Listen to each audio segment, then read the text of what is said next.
Hello and welcome back to LFDC University. On this channel, we talk all things passive income and digital design. Of course, with full walkthrough tutorials so that you never feel left behind.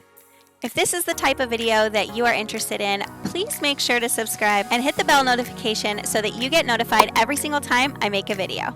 In today's video, we're talking about Kindle Direct Publishing, or KDP as most of us know it. This is going to be a very beginner tutorial, so if you are brand new to KDP and you're still wondering what it is, how does it work, this is the perfect video for you.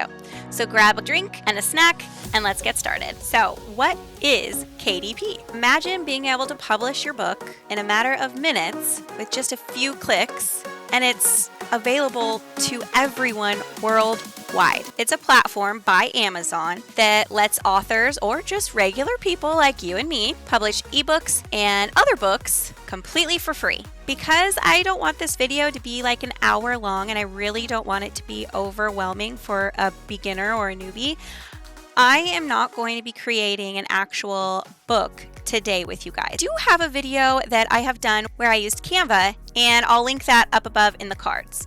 It's definitely one of my older videos and there's a couple hiccups in there, but overall it's a very helpful video, and if you are curious about how to do that, I think that video would be really helpful for you. So it's important that you know how to sign up for KDP, so we're going to do that together. All right, so here we are on Amazon KDP. Woohoo, sale! I will go ahead and link this in the description box below so that it's easy to get to so that you guys can get started.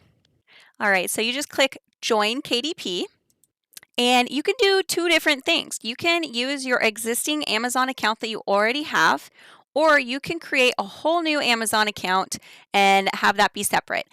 I personally use my own Amazon account that, my family uses for shopping. I have never experienced any issues, but it's totally up to you what you want to do with that. Since I already have an account, but I want to do this walkthrough for you guys, I'm just going to go ahead and create a new one that I'm just going to basically be using for the tutorial portion of this. After you have created your account or signed in with your existing Amazon account, you're going to need to read through the terms and conditions. I've already obviously read through this, so I'm going to go ahead and just click agree, but make sure that you go through and you really understand the terms. And it's going to automatically say your account information is incomplete, and that's just because you need to set up your payment, all the different things you need for them to be able to pay you after you have made a sale. Now we're in the My Account section, and you're just going to fill this out. Business type, individual or corporation, it doesn't matter whichever one you go through. Date of birth, of course, and country origin, and then you can go to the next section. Obviously, I'm not going to be filling any of this stuff out. I think it's pretty self-explanatory. Just understand that when they get to the point of needing the tax information and different things like that, this is a legitimate way of making money online. So if you're brand new to making money online, this might feel a little uncomfortable at first, but they do need to have your information so that they can pay you. It's legit, it's normal, nothing scammy here. I have never had any issues getting paid by Amazon in any of the ways that I make money with Amazon. So it's always good to be alert, but just know that this is a normal task that you will have to do. Filling out this type of information is completely normal. So you'll want to go through the whole My Account section and get it all filled out so that you are ready. Now, I didn't fill mine completely out, so we're still going to see this banner up here, so let's just ignore that. But once you get that filled out and everything is connected correctly, that banner is going to go away. Up here, you'll see the different tabs, basically, and it's Bookshelf, Reports, Community, and Marketing. The Bookshelf is your digital bookshelf. It's all the different books that you have to offer on your Amazon KDP. And as you create them and they get published, they're going to come up right down here. So like it says, once you create a book, it will show up here in your bookshelf. Reports is where you're going to see your different traffic and sales, different things like that. Community is exactly that. It's the KDP community. So you can find a whole bunch of information all over the internet, but it is really good to be in the community or on the forum because you're going to get it direct from Amazon or others that are within the KDP community. There's a lot of helpful information in here. So I always say, start here. And if you don't find your information, then go out into the world of Google and YouTube and all of that. But this is a great spot to just start. I mean, and specifically right here, new to the community, start here. The marketing section is a place where you can go to get some marketing resources and do different things to help sell your books. Some of them are going to be things like Amazon ads, but then you also have the featured author central section that I personally love to use. There's some great resources in here, some that a lot of people think are really helpful and some that people don't really use. I personally don't use Amazon ads. I do things a little bit differently myself. But also, KDP is not my main source of income. I do a lot of different things online and there's only one me. And so I just prefer to put my time elsewhere. This is more of a side gig for me, not a full-time income. Heading back to the bookshelf, I'm going to show you what it looks like to create a book. First thing you do is simply click Create. And it's going to ask you what you would like to create. We have an ebook, paperback, hardcover, which is in beta. I haven't personally created any hardcovers. I've only created paperbacks and series page. So collect your books together and build a single. The only one that I have personally created is paperback. I am looking into creating an ebook as far as like something that you guys would enjoy. However, I'm not sure if I'm going to be going with Kindle ebook or with a different type of platform. So I haven't personally used ebooks. I know that many people have asked me to go over them before, and I just haven't had time to really dive into ebooks for you guys.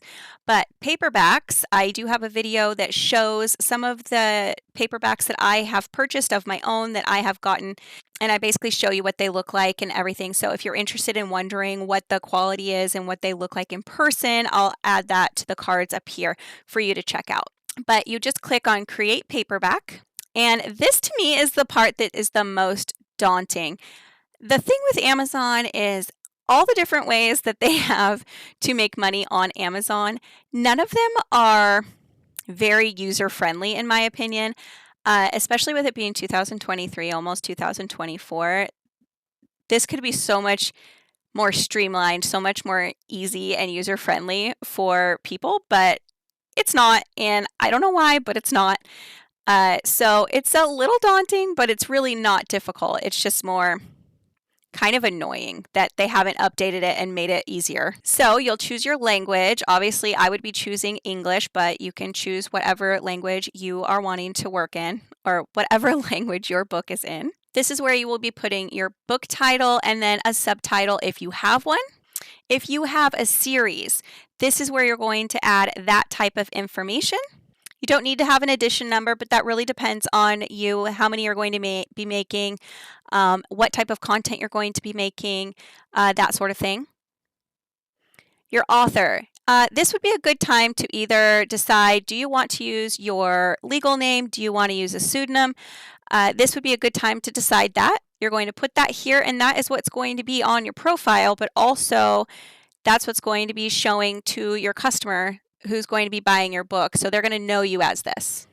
If you have anybody that contributed to the book, this is where their name and information will go as well. And then the description, of course, of your book. This is what's going to be going on Amazon. So when you buy a product on Amazon, this is the description that's going to be there. When it comes to the description, this is where you're going to want to pay attention to SEO, search engine optimization, getting to know how people are found on KDP, how things are found on Amazon. It could be a little bit different than other websites that you might know of. If you're brand new to selling online, that's something that you should definitely be learning about is SEO. All right, and then I own the copyright and I hold necessary publishing rights. You created this book on your own by yourself. It is yours. You own the copyright, so you can go ahead and select right here. If you're curious, did I not, depending on what you use to create it, go ahead and read through the publishing rights and different things like that. The primary audience, this is something really important. So sexually explicit images or titles. So if you have any of that, you need to mark yes. Your reading age, to me, I think this is probably pretty helpful when it comes to how people search. Some of us want to, like for instance, when I'm looking for a book for my son, I'm going to be looking for things in the teen realm or something like that, depending on their reading level or what types of books they like. So I would definitely be thinking about your target audience for the book that you have created. Where it says primary marketplace, it's the reason it's asking you that is because Amazon has multiple different Amazon in different countries. So if you are primarily US, then it's just Amazon.com. Right down here, it says, does your book classify as any of these types? Choose all that apply. So there's low content books and then there's large print books. So low content books are things like journals and notebooks and planners, like it states here, also color pages, probably maybe a light activity book, something that's just really low content. And then large print book, which would be content is 16-point font size or greater. If it's one of these and it lands in one of those styles, you'll want to select. If you're not quite sure, there is a section right here, what's a low content book, and then what's a large print book.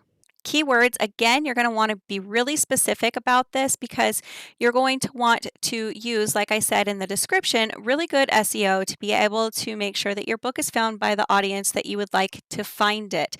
The last thing you want to do is just be putting up journal or color book. Those aren't going to be enough. You need to be more specific on what it is. You want people to be able to find your book and be really intentional, be really focus driven, do some research on going on Amazon, look through different books and different things and what you could be putting. Publication date is pretty much just the day that you're posting it right now.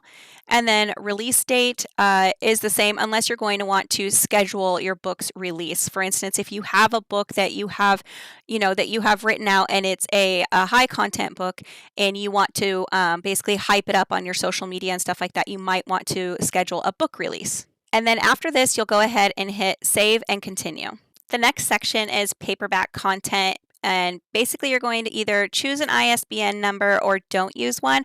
I don't personally use an ISBN number.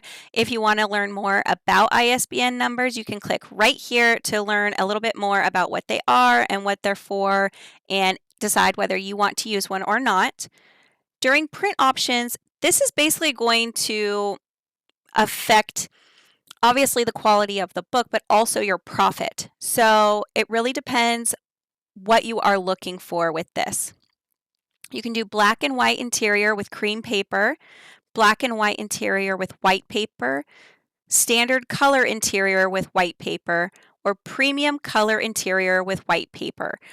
These each cost something different and it will affect your overall pricing later on. You can see right here say how will printing cost be calculated. Printing cost varies depending on page count and ink type, black ink or color ink. Trim size, bleed settings, and cover finish don't affect printing cost. You'll have the book up on Amazon. The customer will make their purchase. Amazon will take however much money it costs them to create the book and then their profit, obviously, and then whatever is left is what you are getting profited off of that book. You do get to set this amount yourself, but just know that if you went with premium color interior with white paper every single time, you're definitely going to have less of a profit or you're going to have to mark your book up more. For instance, right here, it's showing a good example. Black and white interior with white paper, typical for nonfiction. Paper weight is between 50 to 61 pound and 74 to 90 grams per square meter. So this is basically a typical like it says, typical nonfiction book would be used black and white interior with white paper. These are the different sizes that you can do. Automatically, it'll set to 6x9, no bleed, and matte, but all of these can be changed. Just hit select size and you'll get 6x9, a 5.5 by 8.5, 5.25 by 8, or 5 by 8. You can then go up even more if you'd like, and you can get all the way up to 8.5 by 11. And then in the non-standard trim size, you can do 8.27 by 11.69. So let's just say we want to do a basic 6x9 book. Now, bleed is something that confuses a lot of people, including myself. So the way that I try to remember this, because in the video that I recommended earlier where I go over how to use Canva with KDP, for some reason, I don't know if it's an ADHD thing or what, but I definitely get confused sometimes, because sometimes I'll go to upload my manuscript and it says that it's basically that it's not going to work. But then when I come back in and I hit no bleed or bleed PDF only, then it does work. So the way I try to remember it is, if you have, and as a graphic designer, you'd think that the whole bleed thing would like stick in my head, but for some reason it just doesn't. But what it says right here, setting your interior to bleed allows printing at or off the edge of the page. It is used to support images and illustrations. I like to picture, okay, if I have illustrations that go to the edge of my page, I'm going to click bleed. If I just have text in the center of my book, like any other book, I'm going to click no bleed. That's how I interpret it.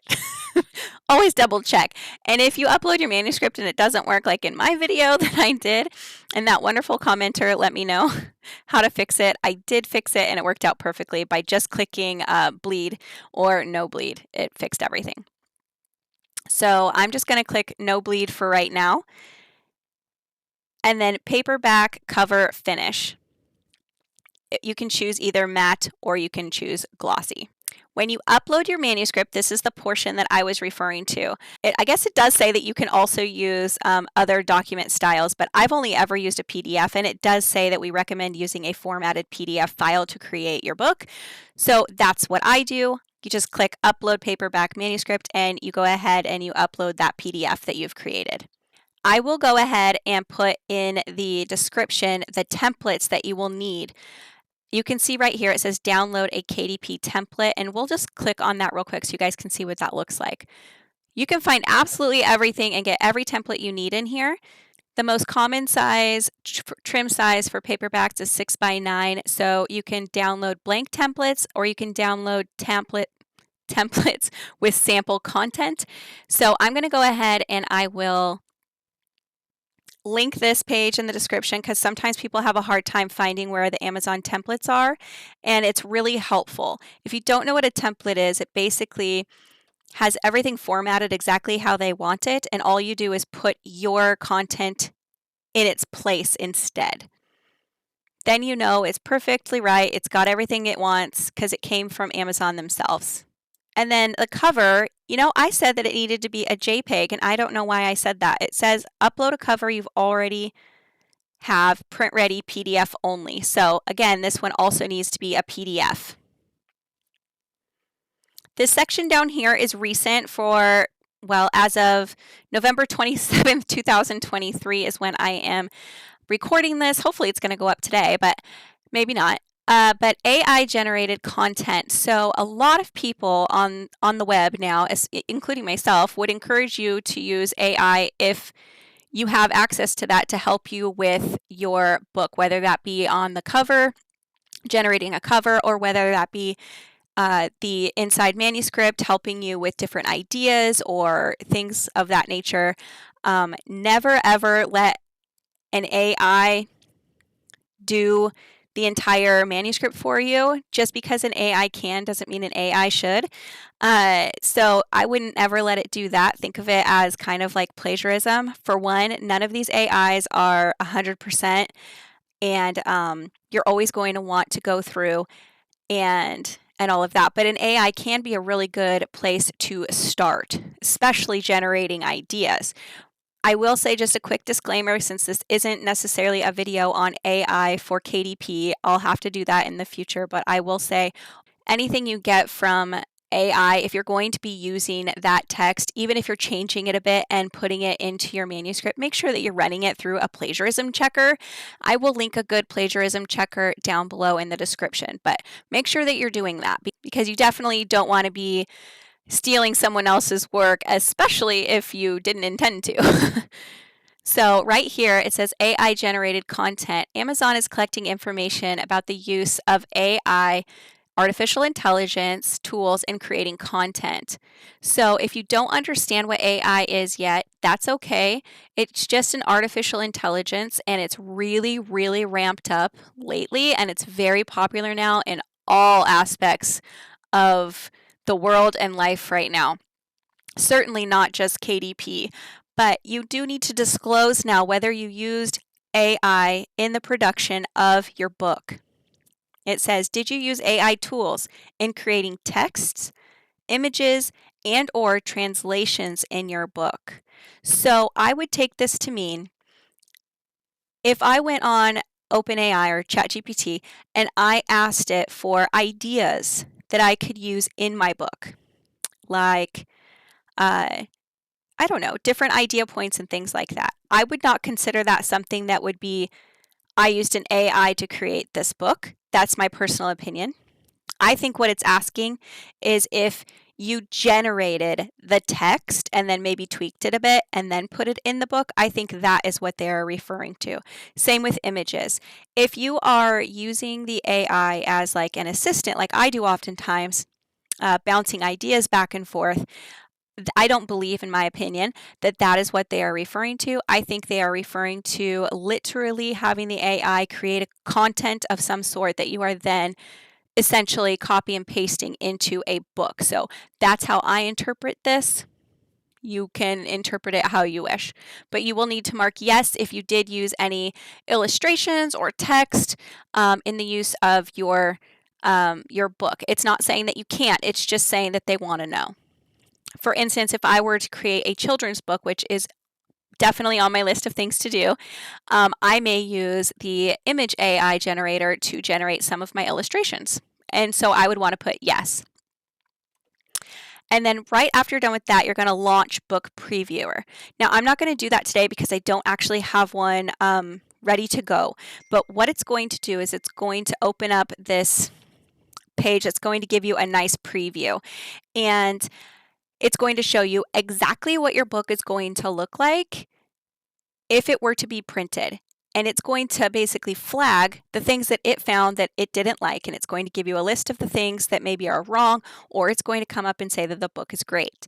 The great thing about this is that you have a chance to fix any errors that Amazon's website has essentially found to be maybe wrong. Maybe the images aren't clear enough. Maybe the text is going off of the page. Things of that nature, and you're going to be able to fix those, re-upload your manuscript, and see it again. I love the fact that you can fully preview the book page by page. You can flip the page, all of that, so that you can really see if it's going to look nice. After that, you're going to hit publish, and then it's going to basically look it over, and it's going to approve or not approve your book. This is usually within a 72-hour time frame. It doesn't usually take that long to get a book approved. That is it, guys. Isn't that so easy? It's amazing to me that we just have the ability to create books, publish books ourselves, and then also have them published on one of the biggest shopping sites in the world, if not the biggest shopping website in the world. I hope you enjoyed today's video. I know that it was very beginner friendly, and I hope that if you are a beginner and you watch the video all the way through, you feel a little bit more confident in getting your KDP shop up and running. If you liked the video, please make sure to give it a big thumbs up. It's super helpful in the YouTube algorithm. And I will see you in our next video. Bye, guys.